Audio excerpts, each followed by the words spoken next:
In the beginning, the innocent athletes of the 20s and 30s didn't know what follies were.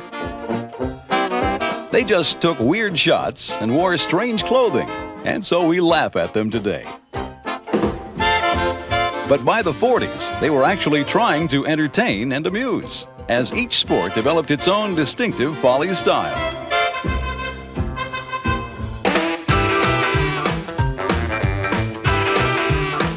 In the 50s, giants of the genre emerged, and interest in sports humor exploded. The 60s and 70s saw a rogues gallery of colorful characters humanize the follies. Soon, we were plunging headlong into the 80s. Today, big league athletes can pull off a sensational stab, then make a fabulous faux pas. Somehow, that's so reassuring to all the rest of us.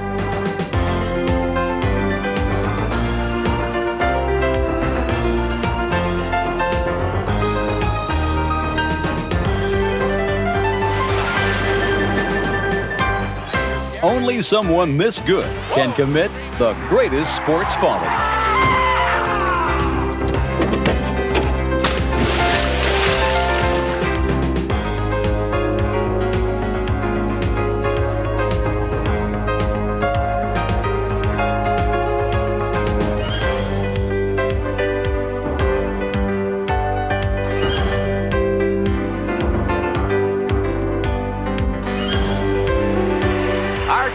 Back to the mound. Can't get it out of his glove. He's running toward first. He throws the ball and the glove. And Hernandez is... I'm saying now they're tackling our guys on pass protection.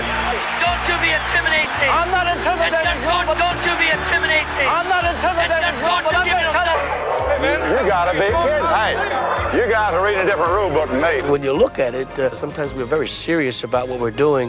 But when you look back at it, you say, boy, that was seriously funny. Mr. Borg's shot strikes the official, knocking his glasses to the ground. How unfortunate. Left side, challenges, block, another block, Harry, another block, and they'll score the last one. Hextall is so strong in clearing. Trapped it, here he goes, bidding for one. Here's the clear, here it is, he scores! Hextall scored a goal on the empty net. Before you guys say anything, I was aiming for that corner. Deep to right field. Holy cow, I don't believe it. Home run for George Brett. And Billy Martin now is coming out. He wants to take a look at that bat. And they are about to make a decision, and this could be a momentous decision. That you remember that? I can't believe that. Wait a minute, Bill. Wait a minute. They did that to Simon Munson. Brett is upset now. I can't believe that, Bill. Myra straight back to pass. Looking. Now stops, throws, completes it to Kilmer up at the 30-yard line. Kilmer driving for the first down, loses the football. It's picked up by Jim Marshall, who's running the wrong way. Marshall is running the wrong way. And he's running it into the end zone the wrong way. Thinks he scored a touchdown. He has scored a safety. As Jim Marshall knows, strange things happen in the NFL. That's the fun that attracted a child of the 50s named Jerry Glanville.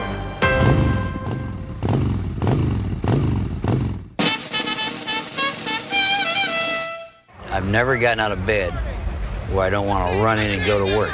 And when you have that feeling that there's no drudgery, that you just can't wait to get there, then my philosophy is you really don't have a job. You have some part of your life that you enjoy doing. You catching on? Yeah, I think so. You think so? Where'd you go to school? Good. Pardon? Where'd you go to school? Iowa. Wasn't Iowa State? No. We got the wrong guy. We were drafting. We wanted the Iowa State quarterback. We took the wrong guy. Coach Sherman. He went to Iowa. I know it. I wanted the Iowa State quarterback. We got the wrong guy. I tell you, that happens in the draft.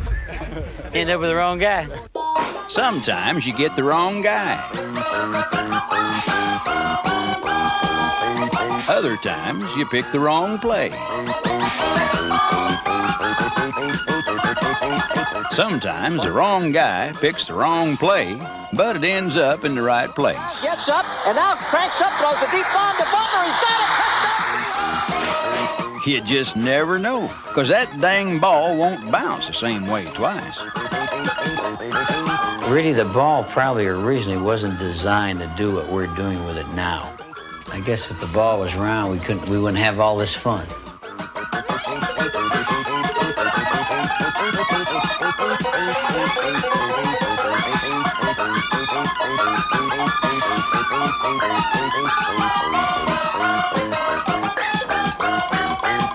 The Houston Oilers keep coming up smelling like a rose, thanks to their happy-go-lucky coach and a fairly sizable home field advantage. Probably our biggest advantage in the Dome is we have giant Texas cockroaches.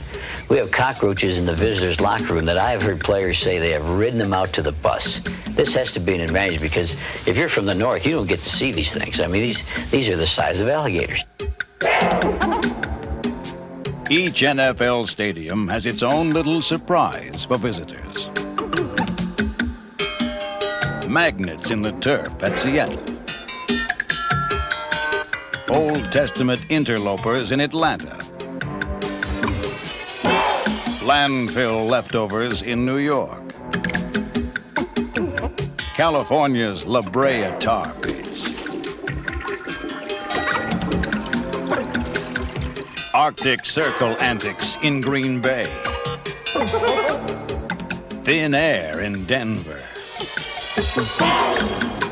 And Hound of the Baskervilles weather in Chicago. I say, old chap, did you say a game was being contested at Soldiers Field today? Without my bifocals, I can't quite make out the pitch. Here's how it looks to us, and we're only about 20 yards away from the play. We can hardly see it. In the stands, the fans can't, and they're relying on the play-by-play announcer to keep them abreast of what's going on. Cunningham looking, he fires the pass, and it may be intercepted by the Bears. Sometimes Mother Nature gives these play-by-play types a good excuse for blowing a call. But what's their problem when the sun's out?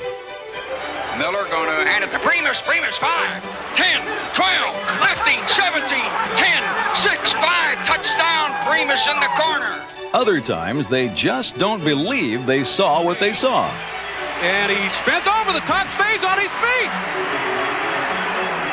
To the 40, to the 30, to the 20, to the 10, and he scored! I don't believe it. Hey, yo, all this high-flying football makes Jerry Glanville smile. But you gotta go back about 30 years to make his heart really skip a beat, you know? To Jerry from Elvis, thanks for the tickets. He's not dead. He's alive.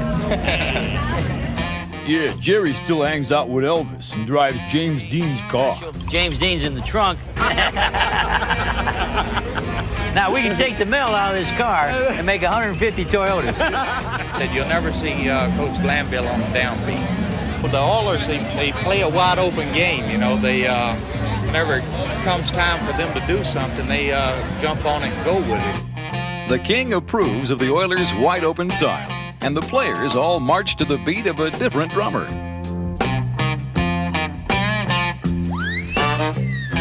And that drummer is a coach who actually enjoys his team's contribution to the Follies. I was on the ball here. It's his hands that weren't working. I'm looking for my favorite play. Is this it, the Jets kick? This is my favorite play of all last year. In fact, I've asked for the Jet Film to make a copy of this for me. This I love. We call this a West Coast weave.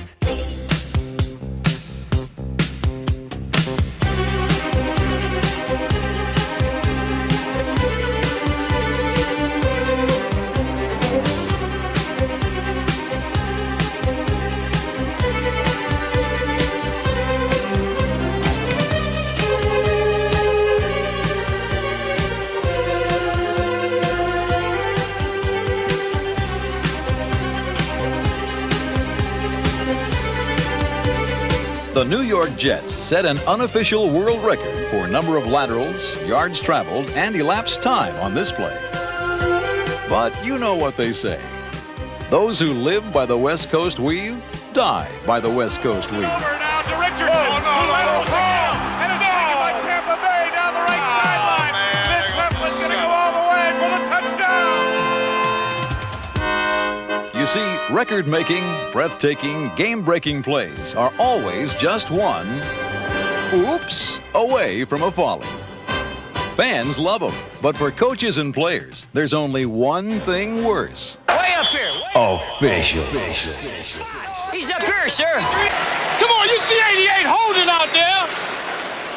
God, what you gonna do, stand there and let him hold? Hey, the ball hadn't been kicked. And we have a good conversation going on with most of these people, and I think we look forward to seeing them, and they look forward to having a little conversation with us each Sunday. You are lying. You're a big liar. You are a liar, Earl. You are a liar. I throws two balls, and all of a sudden you're going to call the other one. That other pitch won the strike. Where's he allowed to go? He cannot go. You man avoiding the tag? Yeah, he can get around him. How far? That's 3 holding penalties on one football team in a quarter and a half. That ain't funny. No. You gotta use your judgment on it. I understand. No, 1, 2. Is that right? Yeah.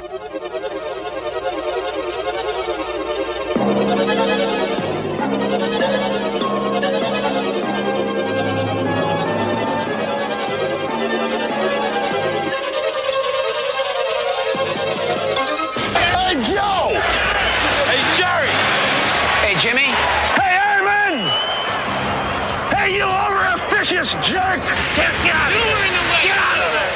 Well, that's good enough for me. But sometimes get some help on it, too, all right? All right. I have no confidence with you, buddy. There's not 1 inch. 15 Everybody has their own style of communicating with officials. Head coach John Chaney of the Temple Owls only has to establish eye contact.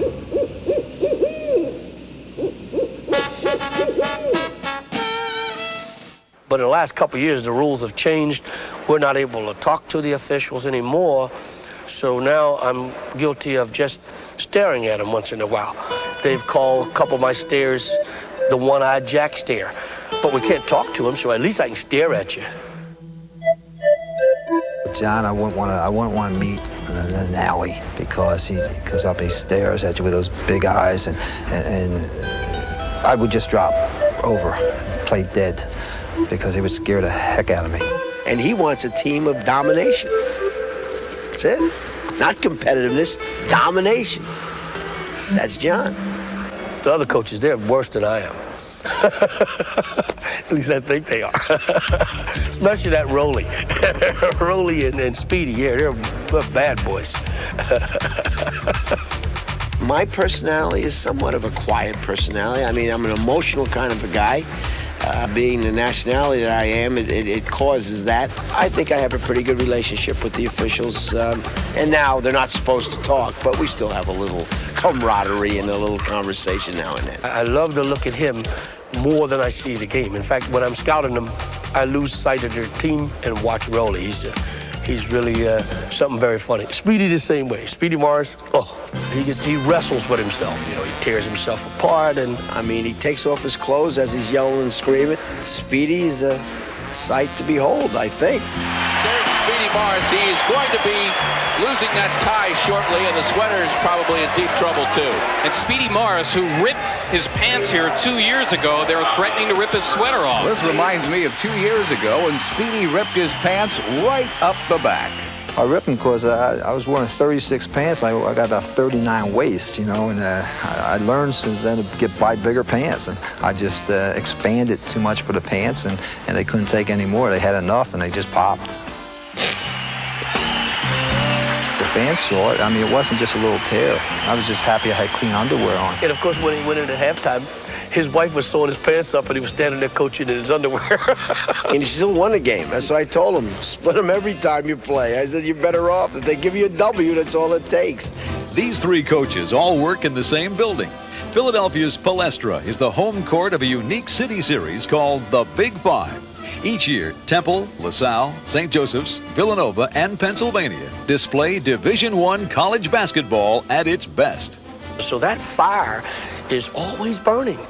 You don't have to come out with any great Newt Rockney speeches. Not at all. It's always a fire that's already there to win the Big Five. And here's Gary from long range. Whoa, 3-on-1. Williams up again, and it's not going to be blocked. Rodney play center. And there's a dunk. Muncie with a ball. 5 minutes left. It's a 2-point ball game. Comes Presley, 3-on-1. Presley from the glaze.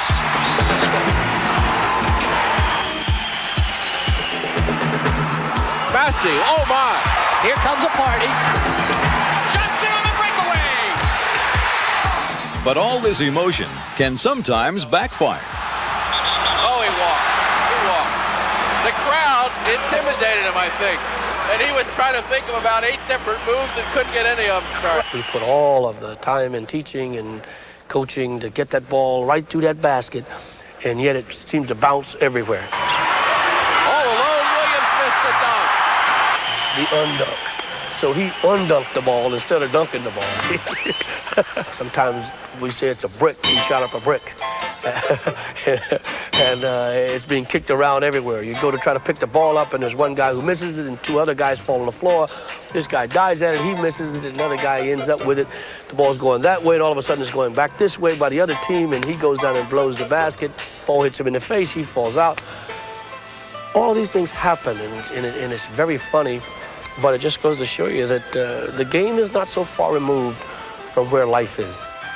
As in life, we sometimes foul up, and a buddy saves us, or we might get stuck in an awkward situation. There are days when we run out of room or want to leave early. But most of all, everybody needs somebody to hold on to when life gets rough, as it surely will.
I've been in hockey for so many years now, and every year has been fun.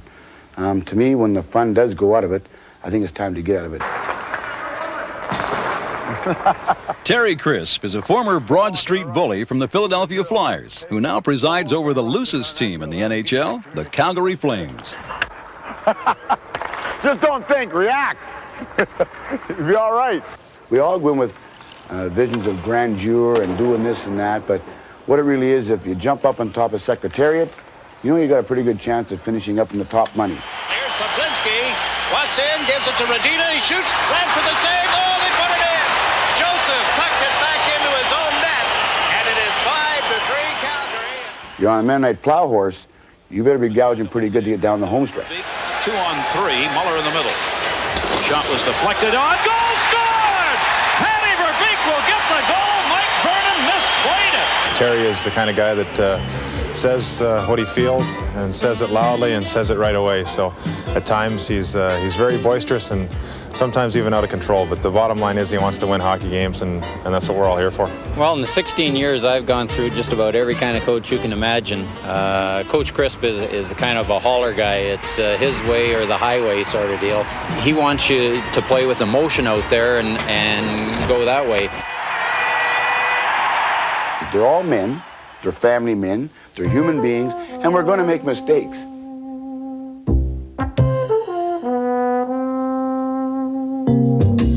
And if we make mistakes, and you can look at the lighter side of making that mistake, you don't go bonkers.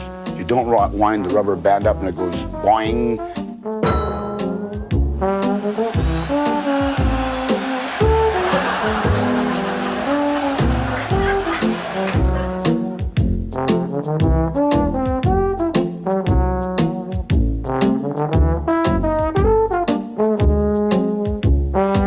It's not always serious out here, and if you don't have fun with it, you won't last very long.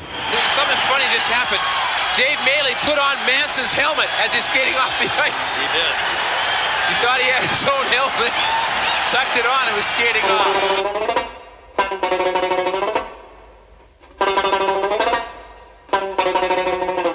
After you've had a few days to watch it, and it's not life or death, you do find some humor in it. Maybe not at that given time. It depends on whose bull is being gored as to who's humorous or not.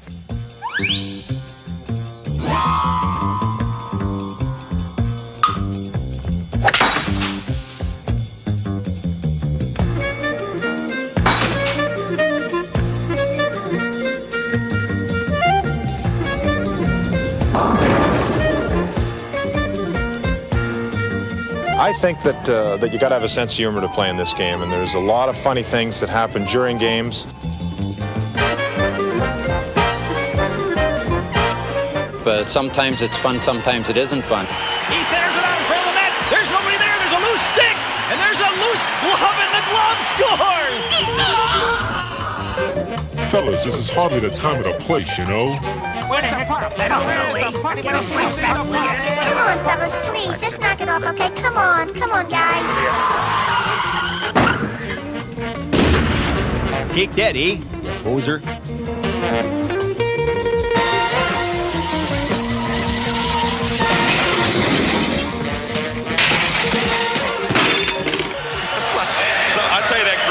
And the white seat, if there happened to have been people sitting there, well, the people in the first row holding up to that piece of glass.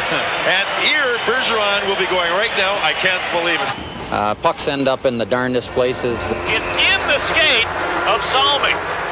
It got lodged actually right in the net. Now there's the first. Call Ripley's. I've never seen that one. Hopefully not too many people get hurt. A lot of the players you watch in the Follies have done something pretty good just to get there. Shot. Trickles near the goal line, and it's brushed along and out front. The skill was just to even get there to make the Folly to begin with. The Folly is the end result of trying to make a heck of a play.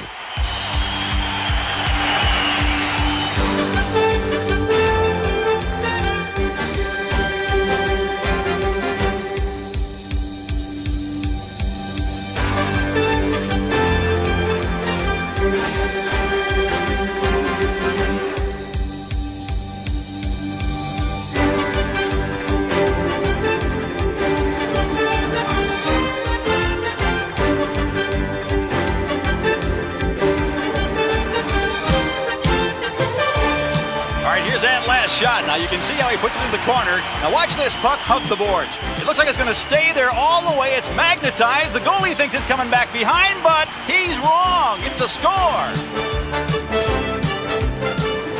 Life's not just a bowl of cherries every time. You just can't have fun every day because sometimes we're going to hit some pitfalls along the way. But if by and large you're having fun, you're enjoying your sport, you're enjoying your teammates, hang in there.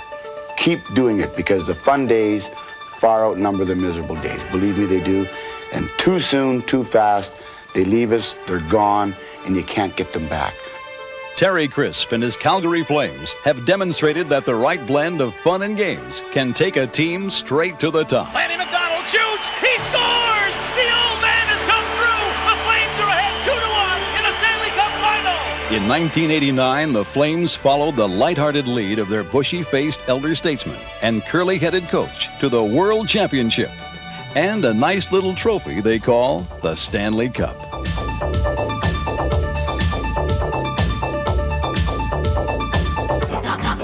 Oh, so you say you don't have the studs to win a championship. Today, I will teach you how to win with your brain. Dr. Freud called it a psych job, and it starts with eye contact. Sometimes all it takes is a subtle glance, or a little body language will send the message. Did you get the message, Mookie? Al Grabowski was my favorite subject of all time. Here was a man who could communicate his deepest feelings without speaking.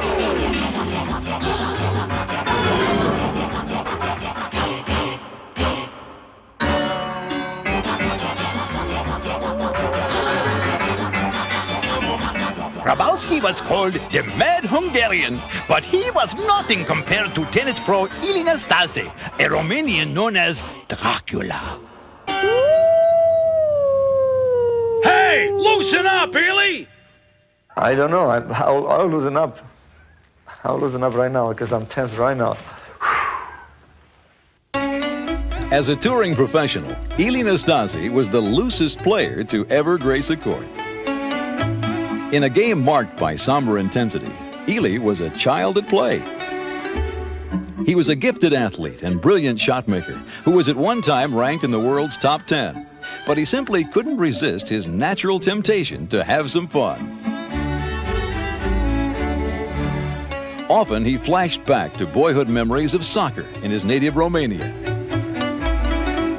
His attention span was short, and he frequently lapsed into a fantasy land fueled by his own fervid imagination, initiating dialogue with the ball, his racket, and himself.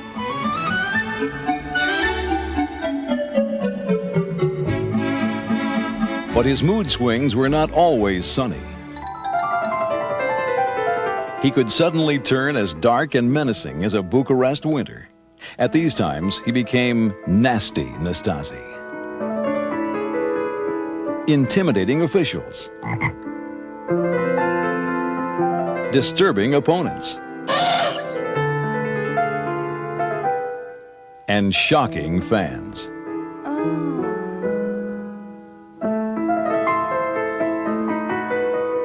This talented and temperamental artist was unlike anything the tennis world had ever seen.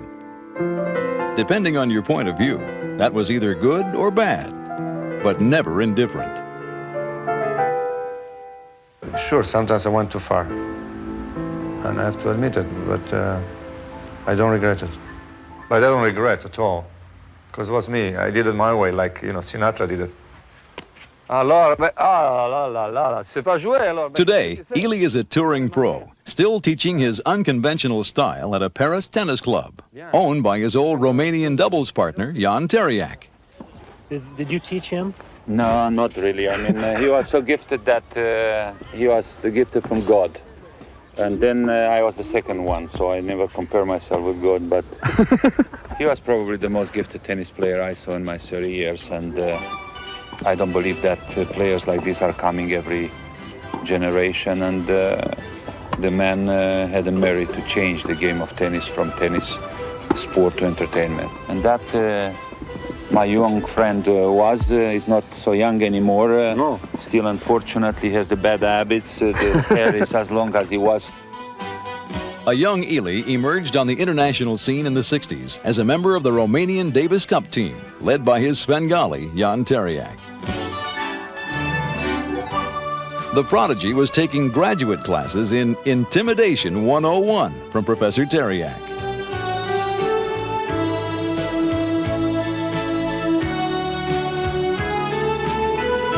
So when he came along, not really only coaching him, but I was always older. Now we change. He's older than I am.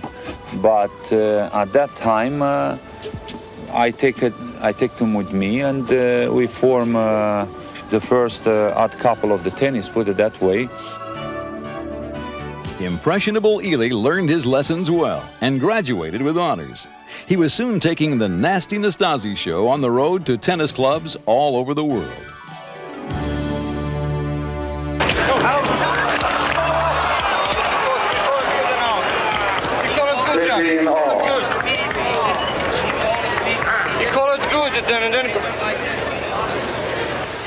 These guys are terrible. One, please. Yes, the rest of Everest. Quit stalling The tournament was ruined for me, and the tenseness and the problems I had with my friend, Mr. Nastase, who caused a lot of trouble in every match that he played this week. Tuesday, Wednesday, Thursday, and Friday. You know, they talk about Nastase being the victim of all this. Think about the guys that lost to him because of it.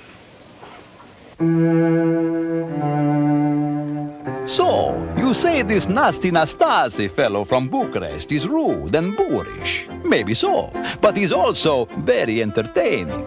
So long as you don't have to play him, that is.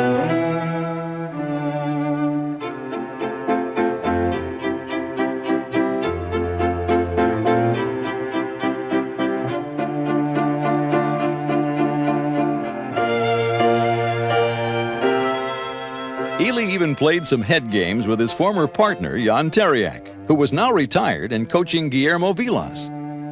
To circumvent rules against coaching during a match, Vilas would look for discreet hand signals from Teriak in the stands. So Teriak, before the match, was talking to Vilas with the signs, you know, they're just saying if I put my finger, I know, open my eye, I don't know. So I was playing Vilas in the French Open a couple of years ago. And he was serving from the other side of the court, and I was in this, and Teriak was behind me. So I knew Teriak was going to do something, so I just put my head between my legs, and I tell Teriak, no coaching. For better or worse, Nastase influenced a whole new breed of tennis player who arrived on the scene as he was leaving, bequeathing the game a personality and sense of humor it had previously lacked.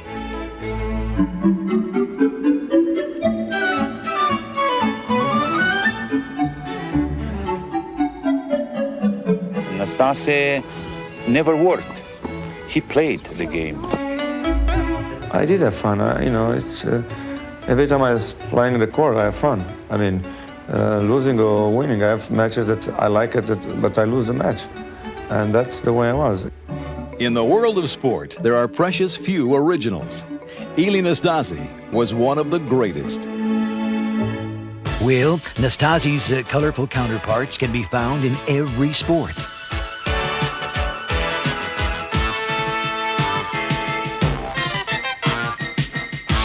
But baseball breeds more of these odd fellows than anywhere else. Why? Because they have so much free time on their hands, that's why.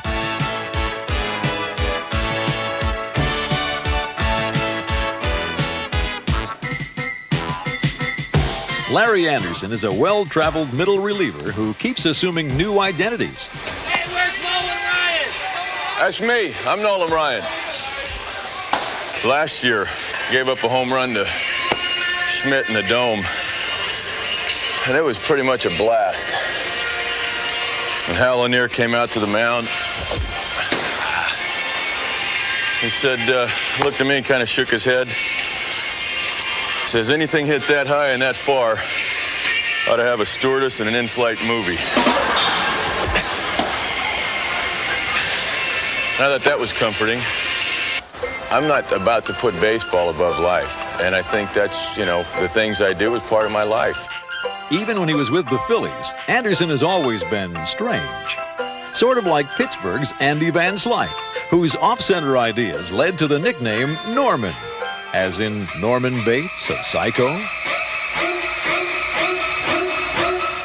Baseball players, I think, have fun in any condition, no matter what it is, and especially when it comes to the snow and rain, because when you make a mistake on the field and 50,000 people see it, you better have a sense of humor, because if you don't, you're going to end up checking into the Bates Motel pretty soon.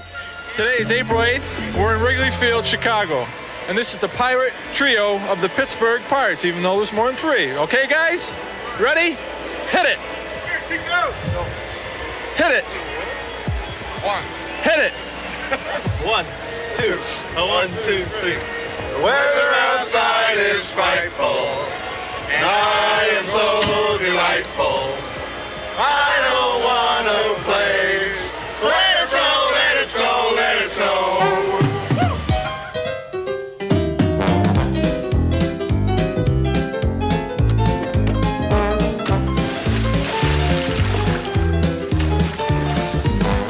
The boys of summer know how to weather the storm. But their environment is never completely under control.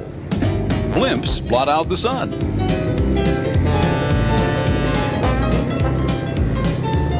Runaway rainbirds jump the gun.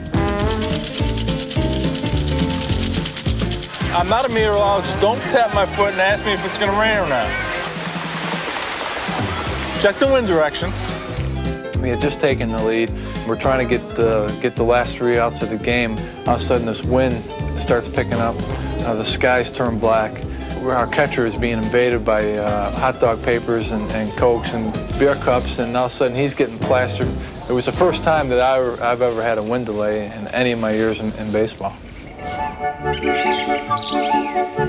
The animal kingdom is also part of Mother Nature's plan to make each fly ball a safari. Another breaking ball skied to left. It hit a bird! You believe that? I've never seen that. That ball hit the bird flying in the air and dropped it. I've never seen a base hit like that in my life. I don't know what it is about baseball, Major League Baseball, but there's something about the game that attracts animals.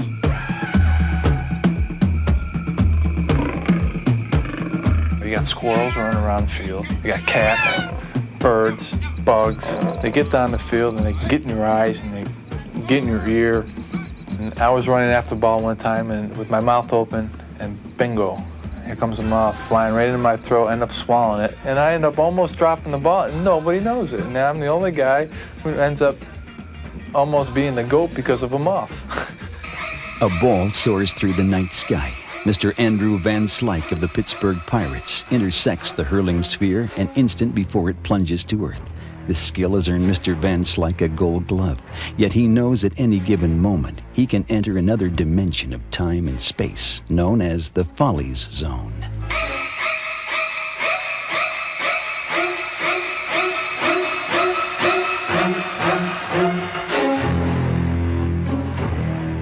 A lot of things can happen positively and negatively in that player. It goes through a player's mind when he has too much time to think. When he's sitting there camp under a ball, he knows that there's 2 outs and the base runners are running around the bases trying to get to home, and he's waiting, he's backing up, he's waiting. And he goes, I got it, and clank, it hits his glove. He drops it. In the back of his mind, he almost knows, hey, I knew that was going to happen. Why did it have to happen? He's caught the ball 99 out of 100 times before the ball was hitting.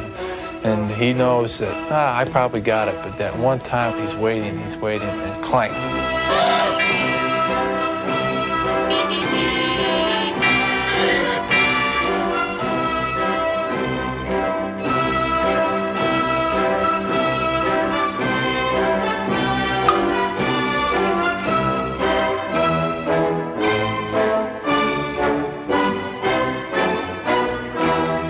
I say, old chap, where does one develop the skill necessary to join the Order of the Iron Glove? Why, in spring training, of course. I don't think this does anything for you at all, this stretch.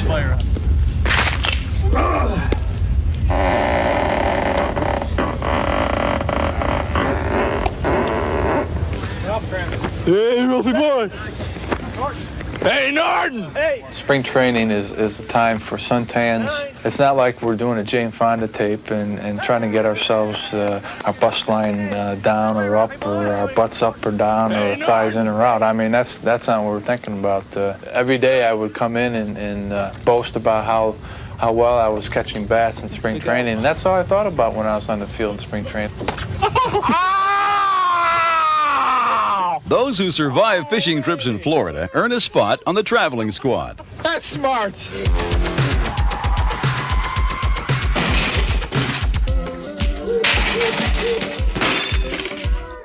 On the surface, this game seems so rudimentary. Simply proceed to each base in sequence, stopping only when necessary.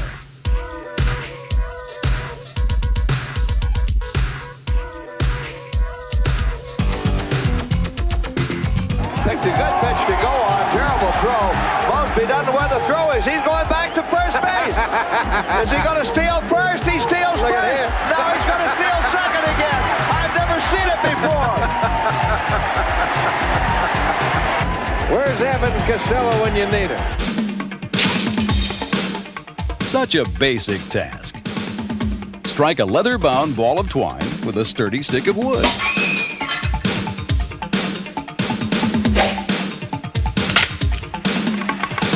Swing and a broken bat fly ball to right field. This ball is deep. This ball's out of here. I can't believe that. Somebody better check that bat.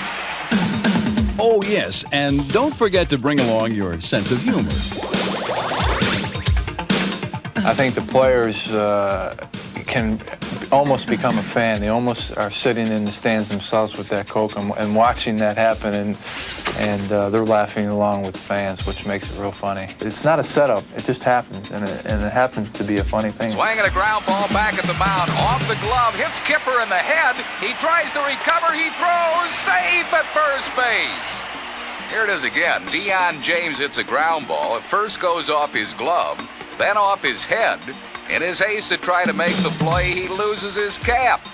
Knowing Andy Van Slyke will have something to say to Kipper about this when they look at it again. Trying to duplicate one hoppers off the face is not an easy thing to do. It takes a lot of work, practice. He said the thing I need to work on is the cap flying off my head a little bit better. And that's just the way I approach it. You got to have fun. To me, I don't know how you cannot have fun at this level. I mean, you're playing in the big leagues. It's something that you've always wanted to do. If you can't have fun here, I'm convinced you're not going to have fun when you're pumping gas when you're out of base. If I can tell you that. Fun and games. That's what sport is all about at any level.